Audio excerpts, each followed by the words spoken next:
Ya de vuelta en CNN Chile, la Asociación Nacional de Magistrados ha solicitado medidas de seguridad y resguardo a la Corte Suprema debido a las amenazas que se han registrado contra algunos jueces. Conversamos sobre este y otros temas de la contingencia junto al ministro de Justicia, Luis Cordero. Ministro, le agradezco la comunicación. ¿Cómo ha estado? Muy buen día. Buen día, José Miguel. Ministro, ¿cuándo se va a reunir con los jueces y hasta dónde llega el papel o la interferencia que puede tener el Ministerio de Justicia en un caso de estas características?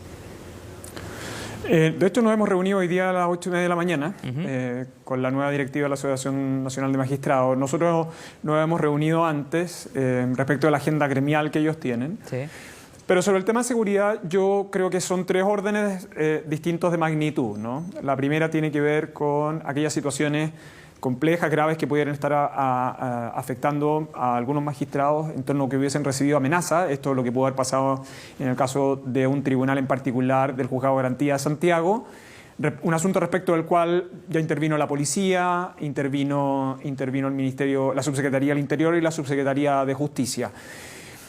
El segundo es el orden de aspectos de seguridad que están asociados a la infraestructura, ¿no? Tienen que ver con accesos, tienen que ver con vigilancia en los edificios y en los tribunales.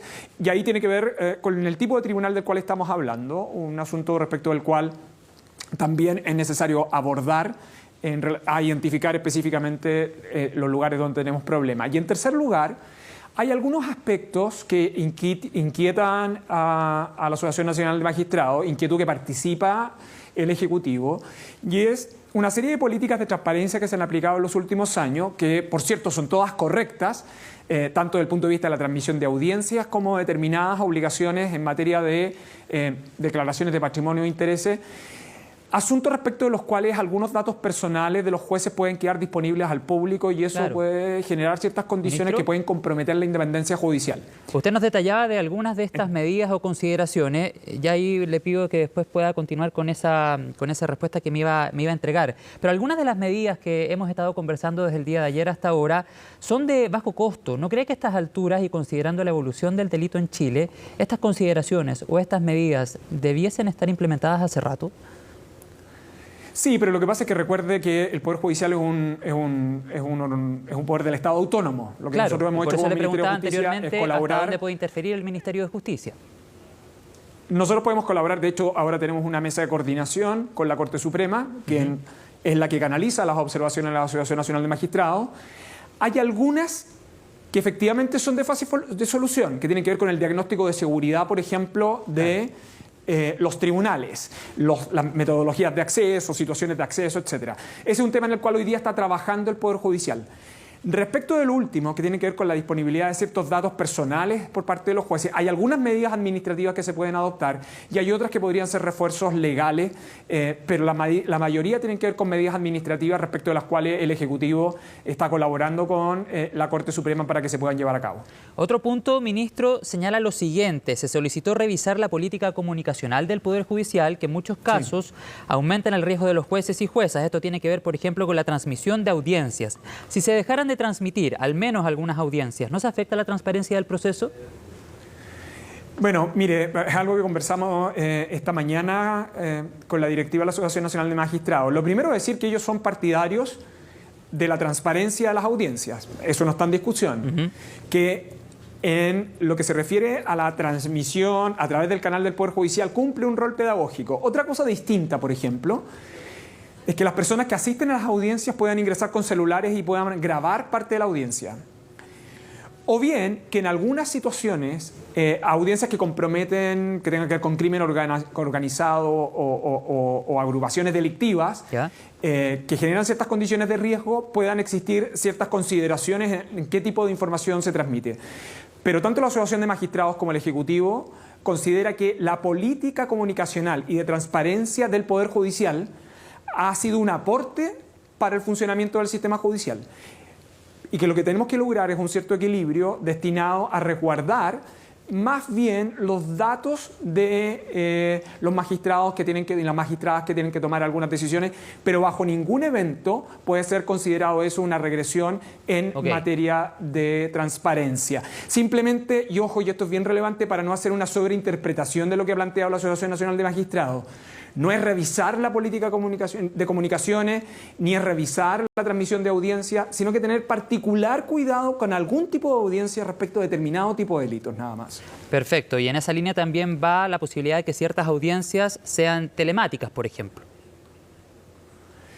Sí, es un asunto que por lo demás también ha solicitado el Ministerio Público. Claro. En la actualidad hay un proyecto de ley que se está discutiendo en el Congreso, que está en segundo trámite, que entre otras cosas, para determinado tipo de investigaciones de delitos se permite la comparecencia telemática como una medida de seguridad. De hecho, que implique también que las personas que están siendo investigadas, que están privadas de libertad, participen de esas audiencias desde su recinto penitenciario sin necesidad de trasladarla tampoco a efectos del tribunal. Es un asunto que en la actualidad, producto de solicitudes del Ministerio Público, el Congreso se está haciendo a cargo en un proyecto de ley que está viendo conjuntamente con el Ministerio de Justicia, donde se aborda esta inquietud que han planteado los magistrados. Ministro, en otro tema, ¿qué le parece la posibilidad de que Romy Rutherford sea una de las futuras postulantes a la Corte Suprema? Mire, usted me está haciendo una pregunta respecto a un asunto en los cuales el Ejecutivo participa del proceso de nombramiento. Yo solo le podría decir sobre ese concurso, que es el concurso de la vacante del ministro Brito, que está abierto aún, que la Corte no va a votar su quina sino hasta que esté resuelto el nombramiento de la vacante del ministro Silva, que actualmente está en diálogo y conversación con el Senado. Todos los nombramientos que nosotros tenemos durante esta administración son todos de jueces de carrera. Y tanto quienes han participado en los concursos anteriores, como los que están participando en este, créame de verdad que son trayectorias judiciales impecables, incluyendo el de la ministra. Bueno, además teniendo en cuenta la gran connotación pública y mediática que tuvo por mucho tiempo al estar a cargo de las indagatorias por el caso de corrupción dentro del Ejército. Así es, pero como ella, cuando usted pasa lista a las ministras y los ministros que participan para poder ascender a la Corte Suprema, y uno analiza sus trayectorias, una cantidad importante de ellos han estado expuestos a investigaciones complejas y tiene que ver en parte con sus casos destacados, ¿no? La ministra Rutherford, por cierto, cumple con todas esas consideraciones, al igual que el resto de los magistrados y magistradas que han estado participando en estos concursos. Ministro, quiero preguntarle también por las ISAPRES. Ha habido llamados al gobierno desde diferentes sectores a actuar. ¿Cómo responden a esos llamados y a críticas también que han surgido desde parte de la oposición? ¿Y hacia dónde cree debiese apuntar un eventual acuerdo si es que la intención es precisamente estabilizar el sistema? Lo que pasa es que, mire, aquí yo creo que hay que dejarnos de consignas. Primero, tenemos sentencias judiciales que se deben cumplir, que han impuesto obligaciones de restitución a las ISAPRES frente a sus afiliados. Que para eso el Ejecutivo ha enviado un proyecto de ley, que es la Ley Corta de ISAPRES. Que ese proyecto, el Ejecutivo con el Congreso se ha encontrado discutiéndolo, particularmente la Comisión de Salud del Senado. Pero que lamentablemente las ISAPRES hasta el día de hoy no asumen ninguna autocrítica de lo que ha significado la judicialización del sistema por más de una década. Hasta el día de hoy, las ISAPRES, pese a los rotundos casos judiciales, la abrumadora cantidad de decisiones en contra de la actuación de las ISAPRES siguen sosteniendo que han actuado legalmente. Entonces usted comprenderá que el gran desafío, el Ejecutivo tiene una obligación y es resguardar los derechos de los afiliados y mantener la continuidad de la prestación sanitaria en Chile. Y eso ha sido la disposición del gobierno desde el inicio, la disposición en particular de la ministra Aguilera. ¿Y cómo se llega a eso, ministro? Pero también déjeme terminar en este lugar. Pero también no hay que olvidar que aquí lo que estamos haciendo es cumpliendo con una sentencia de los tribunales de justicia. Yo creo que en eso no nos podemos extraviar. Y los esfuerzos que está haciendo el Ejecutivo es precisamente, conjuntamente con el Congreso, más allá de las discusiones más, discusiones menos, es tratar de garantizar los derechos de los afiliados y la continuidad del funcionamiento del sistema. Lo que a mí me parece razonable, por el bien de todos, es que las ISAPRES transparenten su posición. Y no simplemente se dediquen a interpelar. Durante décadas han mantenido un sistema judicializado. Y hasta el día de hoy, Pese incluso al informe de la comisión de expertos, ellos siguen sosteniendo que han actuado legalmente. Y sobre lo mismo usted ha señalado, si quieren una condonación legal, que lo digan explícitamente. Sí, a mí me parece que es lo más transparente.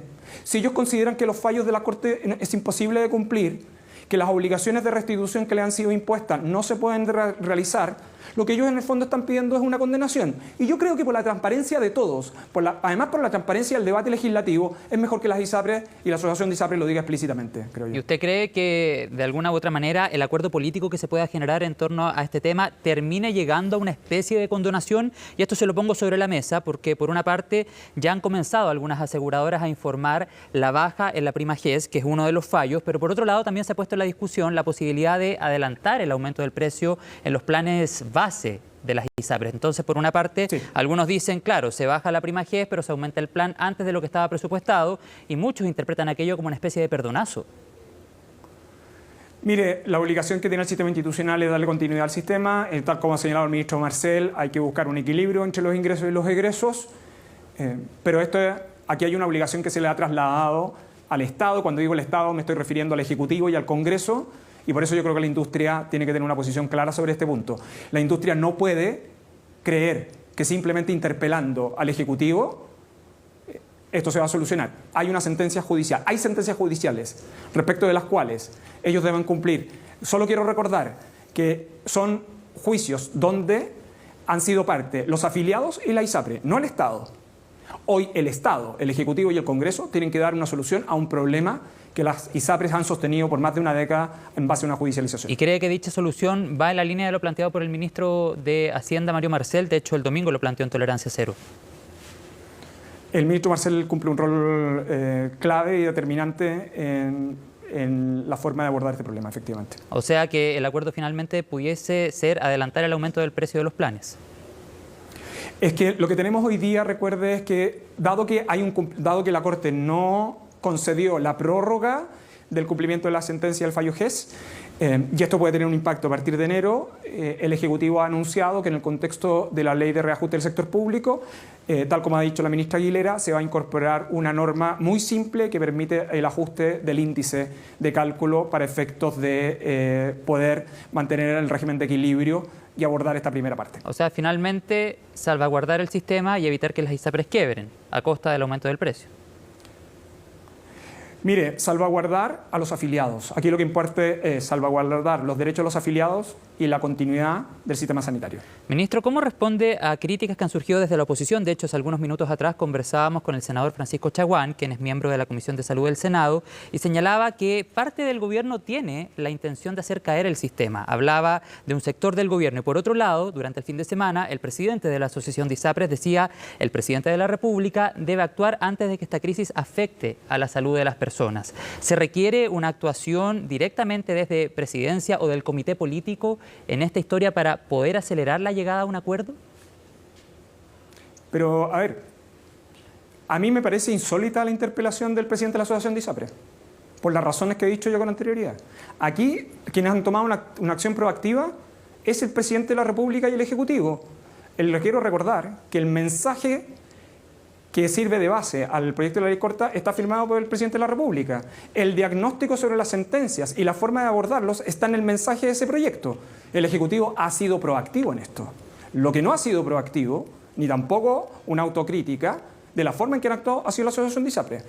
Y lo segundo, en el caso de la opinión del senador Chaguán, mire, yo creo que hay que tener sentido de la realidad, ni para este gobierno ni para ningún gobierno.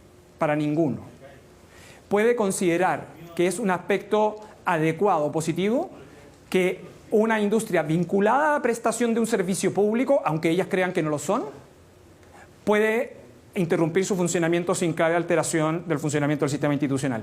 Entonces, es un absurdo sencillamente creer que el gobierno o parte del gobierno tiene interés de que las ISAPRES caigan. El interés del Ejecutivo es que las sentencias judiciales se cumplan, que es distinto.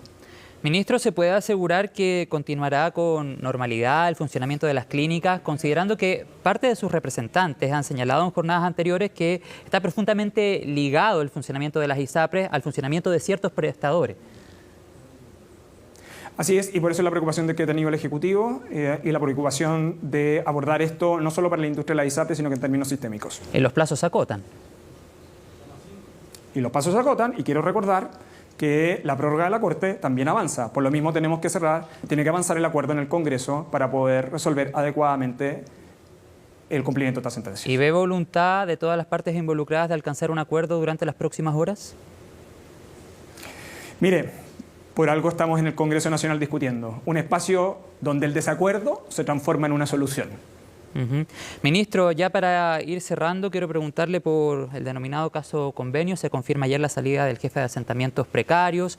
De hecho, se ha señalado también que no era un asesor directo del ministro de Vivienda, Carlos Montes. Se vuelve a enfatizar que el informe del ex seremi de Vivienda, Carlos Contreras, no llegó a presidencia antes, como señala también la ex autoridad. A estas alturas, ministro, y a modo de reflexión, ¿qué lecciones se sacan respecto al flujo de información y a la rapidez con que dicha información circula dentro de una cartera?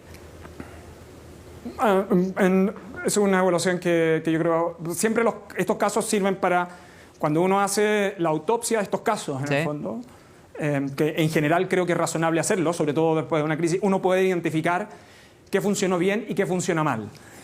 Los flujos de información.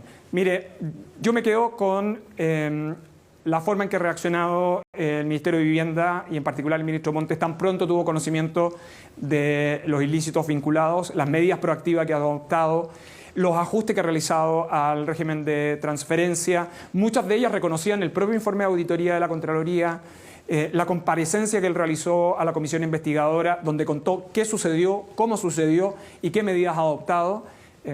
Y yo creo que en la forma en que el Ministerio de Vivienda ha abordado este tema, y particularmente el ministro Montes, esta parte de la forma en que se ha enfrentado y el aprendizaje que este caso está dejándonos. Bueno, le quiero agradecer la comunicación, ministro de Justicia Luis Cordero. Por supuesto, seguimos atentos a cada uno de los temas que estuvimos conversando y analizando durante esta entrevista. Muchas gracias, que tenga una gran jornada. Buen día igualmente. Buen día, gracias.